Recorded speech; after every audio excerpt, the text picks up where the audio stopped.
Isang masayang pagbabalik sa munting channel natin ito.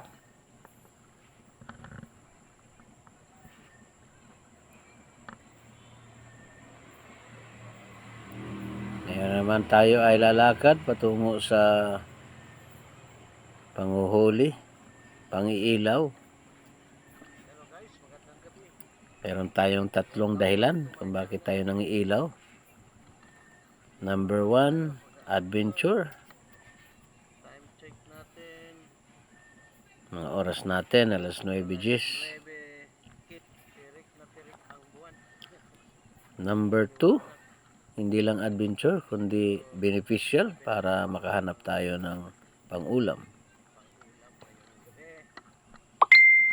Salamat sa mga At number 3, nanonood. Thank you so much. dahil ito ay ating hilig. Salamat sa pagkakilit ng At therapeutic kasi ang dagat.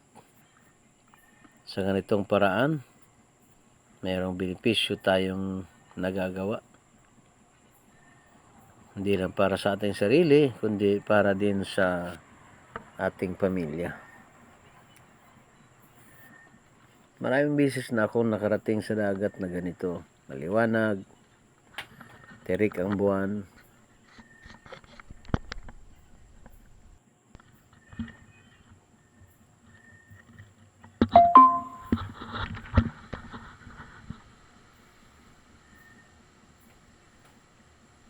Isang bagay ang napaka guys, hanggang ngayon wala sarap na experience yung walang agos, walang malaking alon, lumahampas, malinaw naman. at kitang-kita ang ilalim ng corals.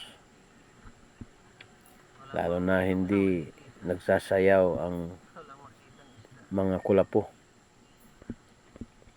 At pag ginahawi natin, sa ilalim niya nandyan yung mga isda, natutulog, mahimbing, maamo. May napahanap pala akong ano. Kurang. Yan lang ang huli ko. At minsan may mga ganito, hindi ka talaga makita sa una, Liwanag ang pero sa bandang huli, walang meron pa din. isda. Sa malalim ang mga isda. Kaya masarap manghuli ng isda. Sampang meron isa dito. Naiiwan. Nakapana ako dito ng crayfish, isang orang. At sa pagkataong ito lang ang aking huli. Nakita ko na maraming crabs, bagulan, pero hindi na tayo kumukuha ngayon dahil nung nakaraang gabi ay kumain na tayo niyan. Mahirap naman kung kakain naman ulit tayo ngayon, magkakaroon tayo ng high blood. So, balance. Hanap natin isda. Unfortunately, mag-iisang oras na tayo sa ating pamamana. Wala pa rin tayong nakikitang isda.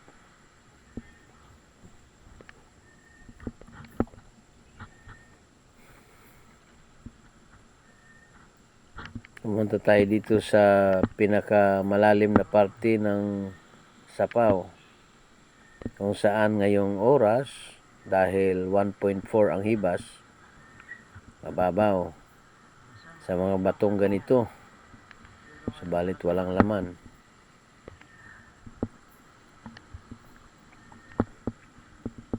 At sa pagkataon ito, mga nangangalahati na ako ng area para maikot yung rawis na ito. Ito po yung patulis na mga corals, coral formation. Patulis po ito at halos nasa may dulo na ako ng rawis. Wala pa rin tayong makitang isda. Ito yung may mga bahayan talaga ng isda. Sumasampa sila dito.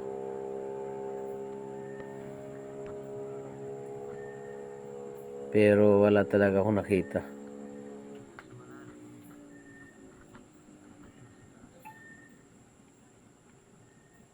Kaya napagtanto ko na wala talagang may mahuli ngayong gabi. Ganyan. Ito, bihira lang mapuntahan ng naglalakad na nangingilaw dahil malalim ito pag high tide. At ngayong low tide, kaya napupuntahan ito. Dapat talaga may isda dito. Ngayong gabi wala. Kaya nakausap ko yung aking mga igkasi paragsulo. At ganun nga. May nahuli sila, mga bagulan. Merong isa nakahuli ng ipuson. Ang isa nakakita ng danggit pero hindi niya nahuli. So, tig-isa sila ng isda. At ang huli nila bagulan. At hindi naman tayo nanghuli ng bagulan ngayon. So, in short, tayo po ay buklo sa gabing ito. Kaya napatsika tayo sa mga igkasi paragsulo natin na nakakasabayan. So, ganun talaga ang kwento ng gabi natin. Masaya, enjoyable. Walang isda. Pero nakakatuwa na makita yung ibang mga paragsulo o mangingilaw na masaya pa rin. Kasi tanggap natin na may mga pagkataon talaga hindi mo makikita yung isda sa hinahanapan mo. Pinasar naman hira din ni kababuan. Bago na naman. Mga kuyog na naman pag hinulatod tang mandag ko. Kaya ito naman si Oktubre.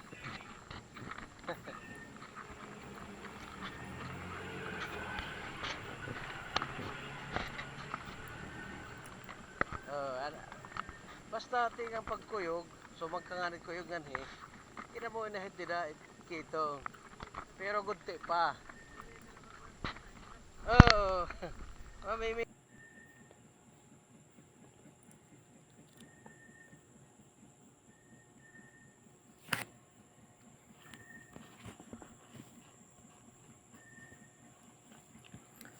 So guys, ayon sa mga igkasi paragsulo, wala talagang sampa.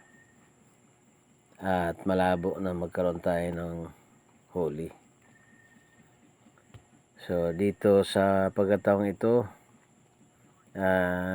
nalibot natin yung area. At wala talaga tayong makita. Anyways, ganun talaga ang dagat. Minsan, napakadaling makakuha ng isda. Minsan naman, napakadalang yung nakikita mo. Marahil nasa ilalim. At hindi sila sumampa sa pagkataong ito. Ganun lang. Ganun lang talaga ang nature. Salamat ng marami. Sinamahan niyo ako ngayong gabi.